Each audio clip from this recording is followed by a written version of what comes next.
നമസ്കാരം. പുതിയ ഗവർണർ രാജേന്ദ്ര ആർലേക്കറിനെ പ്രകോപിപ്പിക്കാൻ പിണറായി സർക്കാർ എന്തായാലും തീരുമാനിച്ചിട്ടില്ല എന്നുള്ളതാണ് ലഭിക്കുന്ന വിവരം. പുതിയ ഗവർണറുടെ ആദ്യ നയപ്രഖ്യാപനത്തിൽ കേന്ദ്ര സർക്കാരിനെ കടന്നാക്രമിക്കാത്ത നയപ്രഖ്യാപനമാണ് പിണറായി സർക്കാർ ഇക്കുറി തയ്യാറാക്കിയത്.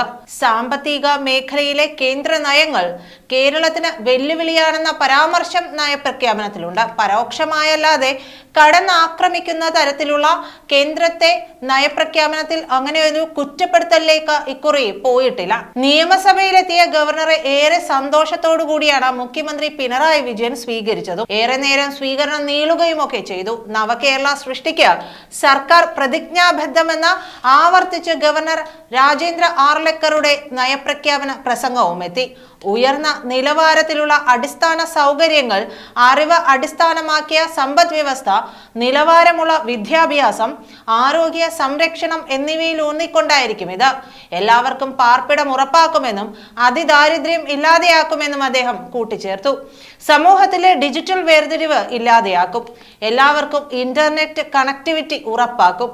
സംസ്ഥാനത്തിന്റെ പക്കലുള്ള വിഭവങ്ങൾ പരിമിതമാണെങ്കിലും അവ ഉപയോഗിച്ച് ലക്ഷ്യങ്ങൾ പൂർത്തീകരിക്കാനുള്ള ശ്രമത്തിലാണ് സർക്കാരെന്നും തന്റെ പ്രഥമ നയപ്രഖ്യാപന പ്രസംഗത്തിൽ ആർലേക്കർ പറയുകയും ചെയ്തു. 15ാം കേരള നിയമസഭയുടെ 13ാം സമ്മേളനത്തിന് തുടക്കം കുറിച്ചുകൊണ്ടാണ് ഗവർണർ രാജേന്ദ്ര ആർലേക്കറുടെ നയപ്രഖ്യാപന പ്രസംഗം തുടങ്ങിയത് തന്നെ. മലയാളത്തിൽ നമസ്കാരം എന്ന് പറഞ്ഞുകൊണ്ടാണ് ഗവർണർ പ്രസംഗം ആരംഭിച്ചതും. പ്രസംഗത്തിനായി നിയമസഭയിലെത്തിയ ഗവർണറെ ഗാർഡ് ഓഫ് ഓണർ നൽകിയാണ് സ്വീകരിച്ചത്. അടിസ്ഥാന സൗകര്യ വികസനത്തിന് സർക്കാർ മുൻഗണന നൽകുന്നുണ്ടെന്നും ജനങ്ങൾക്ക് നൽകിയ വാഗ്ദാനങ്ങളൊക്കെ പാലിച്ചു വരികയാണെന്നും ഗവർണർ നയപ്രഖ്യാപന പ്രസംഗത്തിൽ പറഞ്ഞു. ദാരിദ്ര്യ നിർമ്മാർജ്ജനത്തിന് മുൻഗണന നൽകുന്നുണ്ടെന്നും എല്ലാവർക്കും പാർപ്പിടം ഉറപ്പാക്കാൻ നടപടി പുരോഗമിക്കുകയാണെന്നും 64,006 അതിദാരിദ്ര്യരെ കണ്ടെത്തിയെന്നും അവരുടെ പ്രശ്നം പരിഹരിക്കാൻ നടപടി തുടങ്ങിയെന്നുകൂടി ഗവർണർ പറഞ്ഞു വെച്ചു. ആരോഗ്യ വിദ്യാഭ്യാസ മേഖലയിൽ വൻ പുരോഗതിയാണ് കേരളം കൈവരിച്ചിട്ടുള്ളതെന്നും വികസന നേട്ടങ്ങളിൽ കേരളം മാതൃകയാണെന്നും ആർലേക്കർ പറഞ്ഞു. ഇന്റർനെറ്റ് സാർവത്രികമാക്കിയത് മുതൽ ഡിജിറ്റൽ സർവേ നടപടികൾ പൂർത്തിയാക്കിയതിൽ വരെ കേരളം നേട്ടത്തിന്റെ പാതയിലാണ്. അതിദാരിദ്ര്യ നിർമ്മാർജ്ജനത്തിന് നടപടിയെടുത്ത ഉന്നത വിദ്യാഭ്യാസ മേഖലയിലെ കേരളത്തിന്റെ നേട്ടം എടുത്തു പറയേണ്ടതാണ്.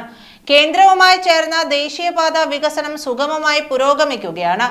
സാമൂഹ്യ സുരക്ഷ ഉറപ്പാക്കുന്നതിൽ മികവ് കാണിക്കുകയും ചെയ്യുന്നു. സമീപകാലത്ത് നിരവധി ദുരന്തങ്ങൾ നേരിട്ടത്. വയനാട്ടിൽ ഉരുൾപൊട്ടൽ ദുരന്തവും ഉണ്ടായി. വയനാട് പുനരധിവാസത്തിന് സർക്കാർ പ്രതിജ്ഞാബദ്ധമാണ്. വയനാട് ടൗൺഷിപ്പ് 1 വർഷത്തിനകം നടപ്പാക്കും. കാലാവസ്ഥാ വ്യതിയാനത്തിന് കേന്ദ്ര സഹകരണത്തോടെ പദ്ധതി നടപ്പാക്കുമെന്നും ഗവർണർ പറഞ്ഞു. സഹകരണ മേഖലയിൽ കഴിഞ്ഞ വർഷം മികച്ച നേട്ടം കൈവരിച്ചുവെന്നും ഗവർണർ പറഞ്ഞു. കരിക്കുലം നവീകരണം ചരിത്രപരമായിട്ടുള്ള നേട്ടമാണ്. 4 വർഷ ബിരുദ കോഴ്സ് ഫലപ്രദമായി നടപ്പാക്കി.